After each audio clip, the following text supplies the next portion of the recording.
naman ay nakikipag-partner tayo sa Western Mindanao State University para sa katuparan natin yung program na yan.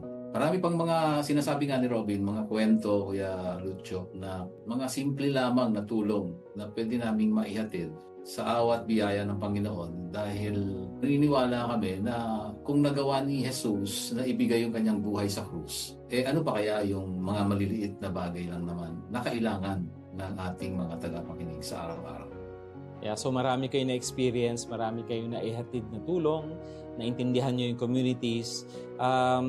So bale, anong lessons ang maibabahagi ninyo sa mga gustong mag-serve, lalo na sa marginalized communities? Well, number one, Kuya Lucho, ay be present.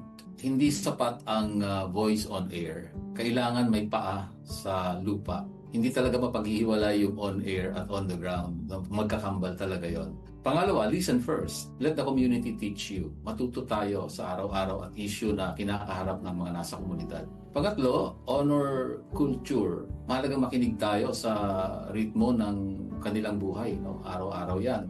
And ikaapat yung serve before you preach. Gawa muna bago salita, katulad na sinasabi ni Robin kanina. At syempre, pinakahuli, importante to, stay humble. Tayo ay messenger lamang. Ang tunay na gumagawa ng lahat ng ito ay walang iba kundi ang ating Diyos na buhay.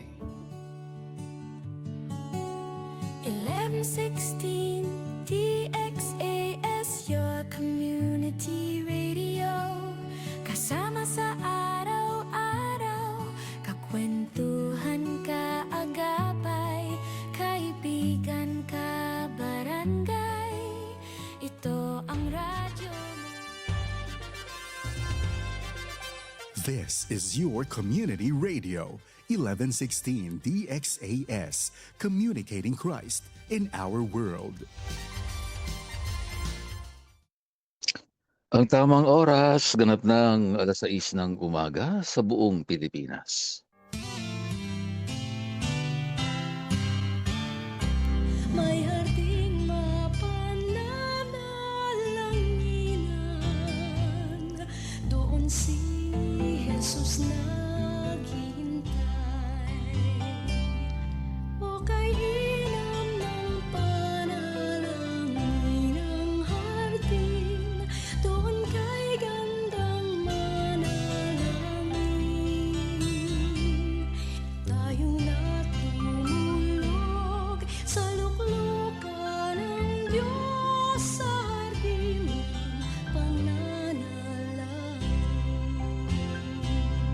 Mapagpalang araw pong muli sa lahat ng ating mga minamahal na kaibigan at ating mga tagapakinig. Kayo po ay patuloy na sumusubaybay dito sa ating programang Hardin ng Panalangin. Ako pong muli ang inyong kaibigang hardinero, Pastor Eman Aquino, na nagsasabing, every gising is a blessing. Masaya po akong muling makasalo kayo ngayong umaga sa ating pananalangin at syempre tayo'y muling mapalakas ng Diyos sa kanyang makapangyarihang mga salita na siyang bumabago ng ating buhay. Halina kayo mga kaibigan, wag na po nating pagtagalin. Magsimula na po tayo sa pagbubulay sa mga salita ng Diyos.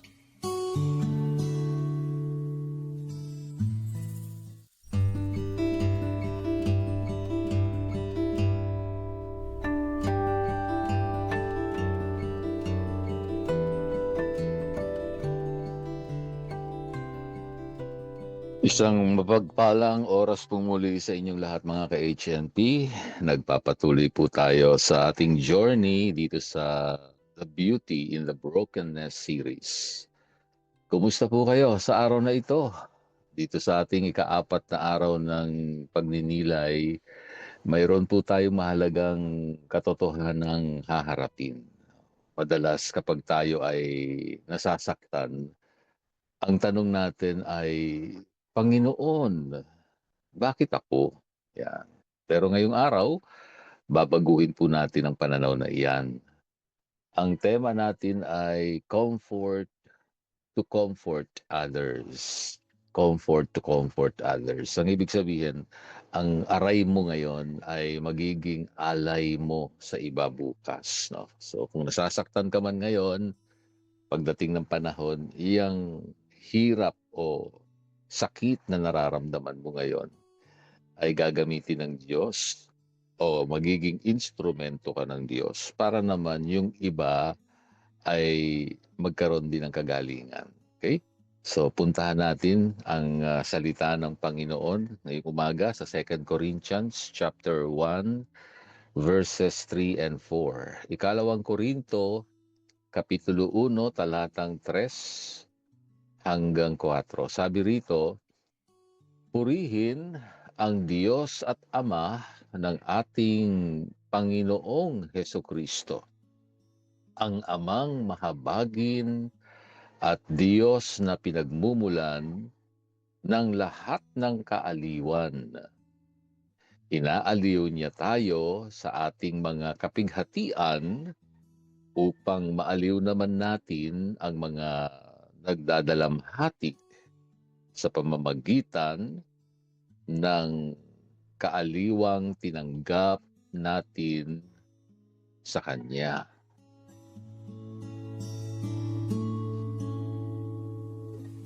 Mga kapatid, hindi po aksidente ang iyong pinagdadaanan. Yung mga paghihirap na nararanasan po natin, hindi po aksidente yan. Yan ay insidenteng matatawag dahil merong layunin ng Diyos. No? Ang comfort o kaaliwan na ibinibigay sa iyo ng Diyos habang ikaw ay nahihirapan ay hindi lamang para sa iyo. Hindi po ito dead end na kalsada kung ikaw ay nagmamanehong katulad ko. Wala po tayo doon sa dead end kung ikaw ay dumadaan o nakararanas ng paghihirap. Ito ay isang thoroughfare, no? Yung kalsadang nakaka-connect ba? Yung meron kang destinasyon na mapupuntahan, no? Ibig sabihin gagamitin ng Diyos ang iyong karanasan para maging tulay sa paggaling ng iba, no? Yung mga nasasaktan sa darating na panahon kung ikaw man ay merong makikita o makakausap. Isipin niyo po ito, no? Mag-isip po tayong mabuti ngayon. Sino ang mas makakapagbigay ng payo sa isang taong nawalan ng mahal sa buhay? Halimbawa, di ba yung isa ring taong dumaan sa pangungulila, nakaranas din na masaktan, umiyak dahil yung kanyang mahal sa buhay ay pumanaw na, di po ba? Sila yung gagamitin ng Diyos para pagbigay ng comfort o makausap yung mga nakararanas ngayon ng ganung kalungkutan sa buhay, di po ba? Meron nga aso lang yung alaga nilang aso na ilang taon namatay. Ang lungkot, nag-iiyakan. Meron din namang nakaranas ng ganon. So, itong nakaranas na, lumagpas na siya, makakatulong siya doon sa umiiyak na yan, no? O aso pa lang yun, umiiyak ng todo, pero lalo na kung mahal mo sa buhay, pamilya mo, di po ba? Ngayon, sino ang mas makauunawa o makakaunawa sa isang bagsak ang negosyo, halimbawa?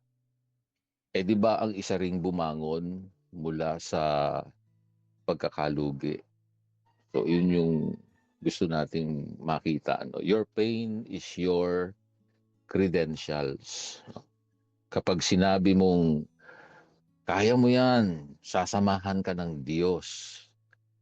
May bigat iyon dahil nakita nila kung paano ka binuhat ng Diyos mula sa sarili mong paghihirap, di ba? Kaya your pain is your credentials. No? Magagamit mo yan, gagamitin yan ng Diyos pagdating ng panahon na kailangan mong i-encourage yung ibang tao. So, maniniwala sila kasi ikaw mismo nakaranas ng nararanasan nila ngayon, di ba? Your suffering is not wasted, no? Ang blessing dito ay isang meaningful ministry, no? Yun bang hindi ka lang nangangarap o hindi ka lang parang nagsasalita sa hangin, no? Ang iyong mga ginagawa, ang iyong mga sinasabi ay naranasan mo. Kaya meaningful ministry o opportunity para ang iba naman ay ma-encourage. Your pain becomes a bridge, no? Nagiging tulay. Bawat luhang pinunasan ng Diyos sa iyong mga mata ay magiging lakas para punasan din naman ang luha ng iyong kapwa. Gandang larawan, no? Makita natin yung ating mga sarili. Kung ano man yung pinagdadaan ng hirap natin ngayon, isipin nyo na lang, pinapahintulot talaga ng Diyos yan upang pagdating ng panahon, may tao kang makausap at nakararanas naman ng katulad ng nararanasan mo ngayon. E gagamitin ng Diyos ang iyong kwento. Di po ba? Kahit nga, sabi ko nga, kahit hanggang ngayon, yung karamdaman mo ay nariyan pa rin. May layunin ng Diyos diyan, no? Pinalalakas ka ng Panginoon sa kalooban mo, pinatatatag ka niya, nakararanas ka ng suffering na meron din si Jesus, kahit konti lang, nararanasan natin. At nagiging platform ng kapangyarihan ng Diyos, yung ganyang kalagayan. So pag meron kang nakausap, na ganyan din ang sitwasyon, may karamdaman, may sakit, paano siya magpapatuloy? Kung wala naman siyang naririnig, no? Paano nga bang gagawin? Di po ba? So halimbawa, ikaw ay naroon sa kalagayang yon, isipin mo na lang na gagamitin ng Diyos yan para ikaw ay mag-encourage o magbigay comfort sa mga taong naririyan din sa kalagayang ganyan. So wag mong sayangin ang iyong paghihirap sa pamamagitan ng pagkimkim nito o yun bang itinatago mo na lang o kaya ay magiging bitter ka, no? Huwag mong sayangin yung iyong nararamdamang paghihirap tapos sa bandang huli ikaw ay bitter. Dapat better, di ba? Maging better tayong mga anak ng Panginoon, mananampalataya ng ating Panginoong Jesus. Habang dumadaan sa paghihirap, lalo tayong nagiging better kasi kasama natin ang Diyos, hindi bitter. Okay? Gamitin mo itong pagkakataon, ibig kong sabihin. No? Kung nariyan tayo sa ganyang klase ng paghihirap, opportunity yan. Pagkakataon na magagamit ng Diyos ang iyong buhay. Anong gagawin? Number 1, look back. Balikan mo yung mga panahong inalalayan ka ng Diyos. Paano kanya inaliw? Yan. Sigurado ako, mayroon kayong masasabi. Pagka una, binalikan nyo yung nakaraan. Number 2, look around. Sino sa paligid mo ang dumadaan sa katulad na sitwasyon? Pwedeng yan ay isang kaibigan, o baka sa social media, mayroon tayong friend na nagpo-post, no, ng parehong karanasang meron tayo dati. Pwede kang pagsimulang makakonect sa kanya, no? Kasamahan mo sa trabaho siguro, pwede rin. Or kapamilya mo, no? Mga mahal mo sa buhay. So, hindi yan mawawala, sigurado ako. Look around, tingin-tingin ka lang. Ikatlo, reach out. Huwag kang matakot ibahagi ang iyong kwento. Tulad ng sinasabi ko kahapon, pwede tayong maging instrumento ng ating Diyos. Hindi mo kailangang maging perfecto, no? Wala, para bang ayaw natin magkwento kasi ayaw natin yung parang malalaman nila na tayo ay naging mahina o nasaktan o nahirapan. Gusto natin ang kwento laging success, laging masaya. Hindi naman ganun ang nais ng Diyos eh. Hindi ka naman perfecto. Nasasaktan ka pa rin. Dumadaan ka pa rin sa kalungkutan, pagdadalamhati, pag-aalinlangan, minsan may takot. Magandang ikwento yan. Kailangan mo lang maging tapat. Diba? Hindi perfect. Tapat lang, no? Sabihin mo, dumaan din ako diyan at ito ang ginawa ng Diyos sa buhay ko. Diba? Huwag po nating hayaang matapos ang biyaya sa atin lang, tayo lang ang naging recipient ng comfort. No, let the comfort flow through you. Ikaw ay gagamitin ni Lord at pwedeng ang ibang sugat din ay gumaling dahil tandaan po ninyo, ang iyong sugat ay maaaring maging gamot sa sugat ng iba. Muli po itong inyong hardinero, Pastor Emma Aquino, na nagpapaalala sa hardin ng panalangin, ang bawat luhang itinatanim ay aanihin bilang kagalakan.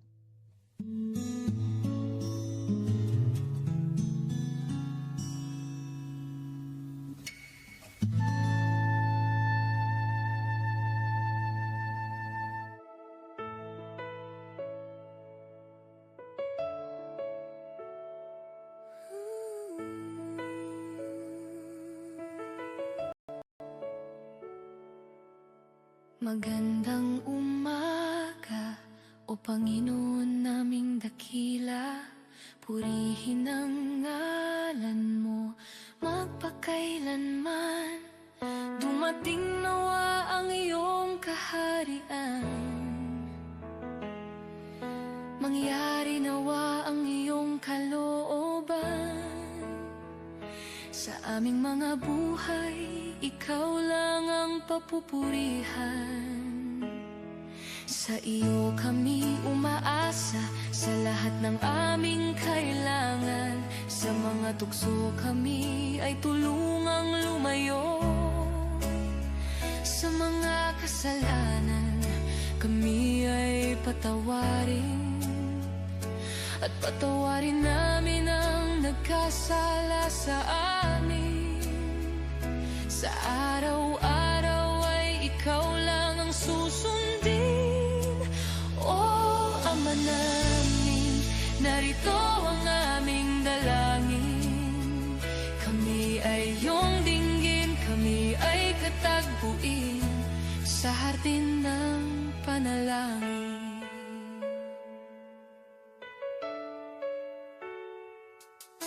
Ikaw ang aming pag-asa sa bawat problema at kabigatan. Ayon sa iyong mabuting plano at kalooban, makakaasa kami ng kasagutan.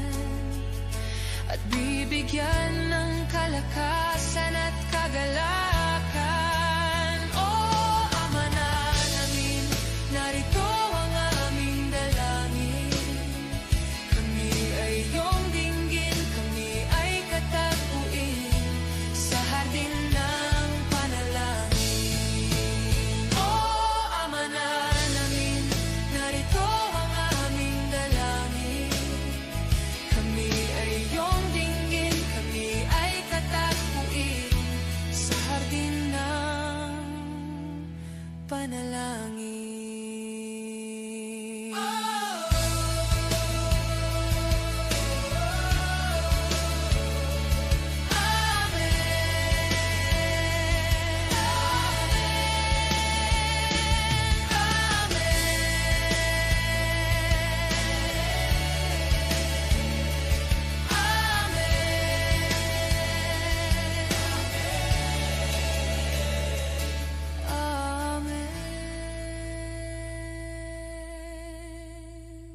Ating ilapit sa Panginoon ang mga kahilingan ng ating mga tagapagtangkilik at mga kaagapay sa ministeryo ng FEBC.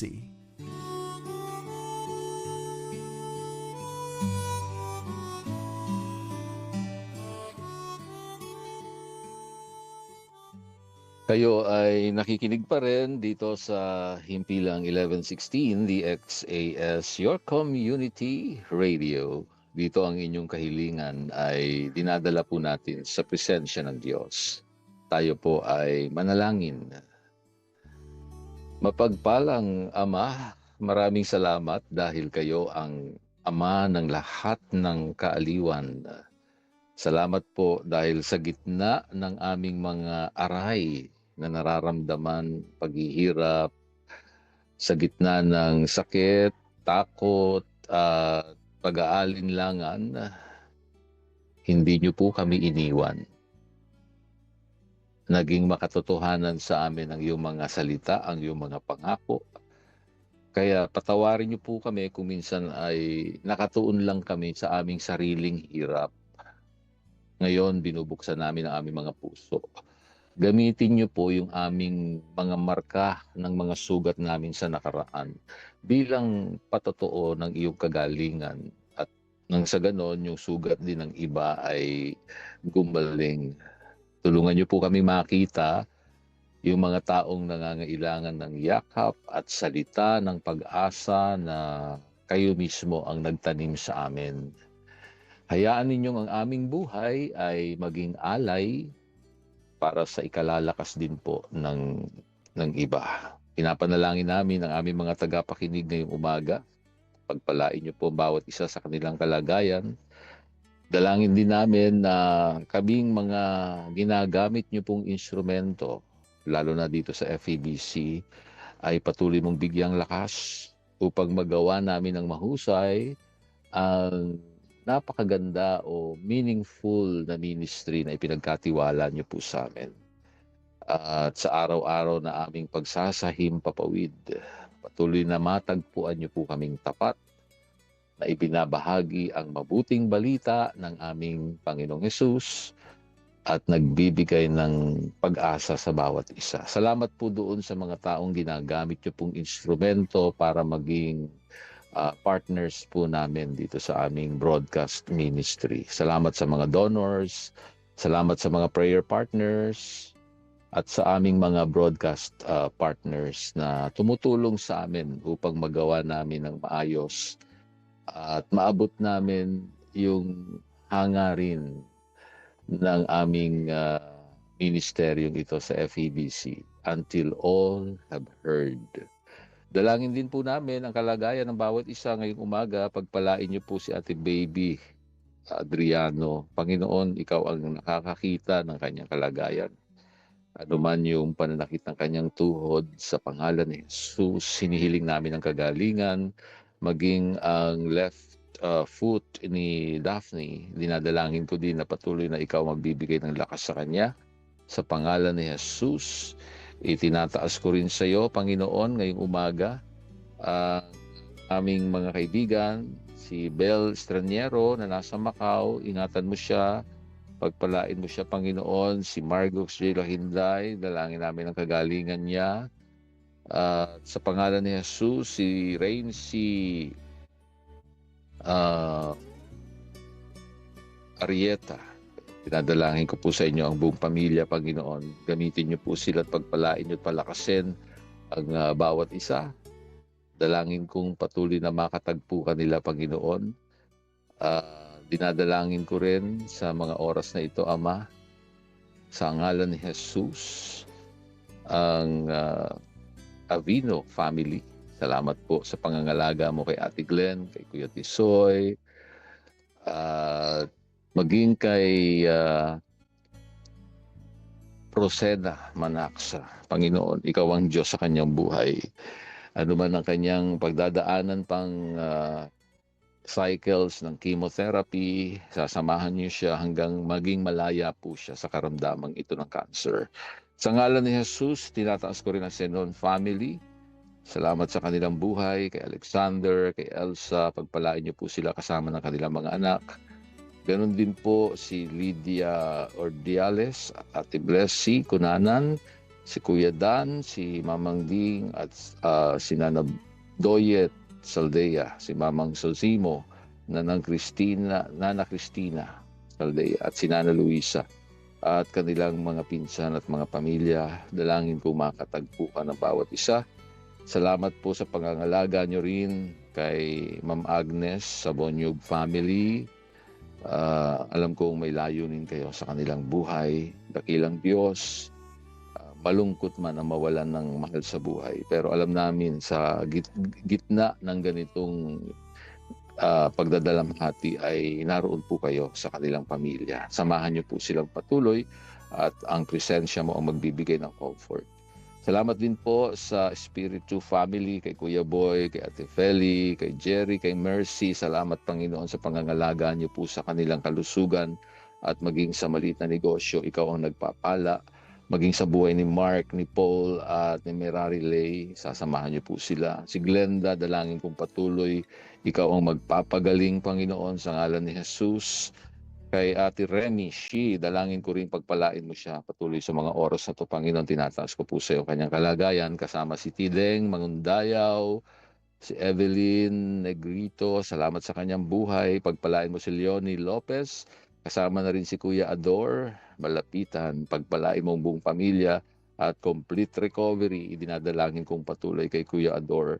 Kasama rin, Panginoon, ngayong umaga, nilalapit ko sa iyo si Eileen Kalim. Salamat sa kanyang buhay. Pagpalain niyo po siya. Kay Nanay Vicenta Tolentino, dalangin kong patuloy na ikaw ang magbibigay ng maayos na pangangatawan. Dalangin ko sa buong pamilya ang pagpapala mo ay kanilang tanggapin, Panginoon. Maraming salamat din kay Marife Sabado, kay Arthur Buendia, pagpalain mo kanyang buhay, kasama si Joseph Ramos at ang kanyang buong pamilya.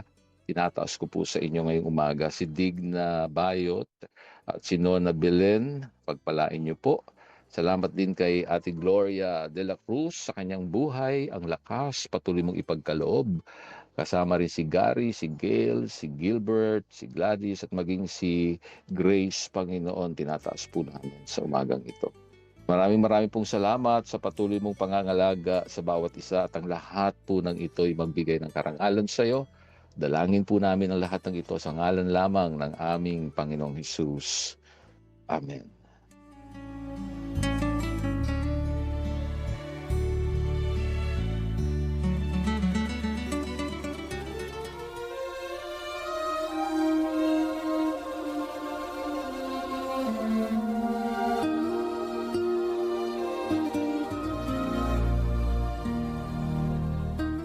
Kagalangan ko po ang maging lingkod ng Diyos sa inyong buhay dito pa rin sa Himpilang 1116 DXAS, your community radio.